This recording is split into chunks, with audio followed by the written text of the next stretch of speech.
সড়ক দুর্ঘটনা রোধ ও ট্রাফিক আইন কঠোরভাবে বাস্তবায়নের লক্ষ্যে শান্তির বাজারে বিশেষ অভিযান চালালো প্রশাসন।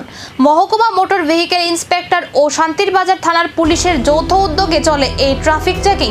শনিবার শান্তির বাজার নাকা পয়েন্টে যৌথভাবে বিশেষ ট্রাফিক চেকিং অভিযান পরিচালনা করে মহকুমা মোটর ভেহিকেল ইন্সপেক্টর ও শান্তির বাজার থানা পুলিশ। অভিযান চলাকালীন বিভিন্ন যানবাহনের বৈধ কাগজপত্র, ড্রাইভিং লাইসেন্স, বীমা, পলিউশন সার্টিফিকেট সহ একাধিক নথিপত্র খতিয়ে দেখা হয়। পাশাপাশি হেলমেট ও সিট বেল্ট ব্যবহারের উপরও কড়া নজরদারি চালানো হয়। ট্রাফিক আইন লঙ্ঘনকারীদের বিরুদ্ধে আইনানুগ ব্যবস্থা নেওয়া হচ্ছে বলে জানিয়েছে প্রশাসন। একই সঙ্গে দুর্ঘটনা রোধে সকল চালককে সতর্কভাবে গাড়ি চালানোর আহ্বান জানানো হয়েছে। দক্ষিণ ত্রিপুরা জেলা পুলিশের পক্ষ থেকে জানানো হয়েছে, সড়ক নিরাপত্তা নিশ্চিত করতে এই ধরনের অভিযান ভবিষ্যতেও নিয়মিতভাবে চালানো হবে।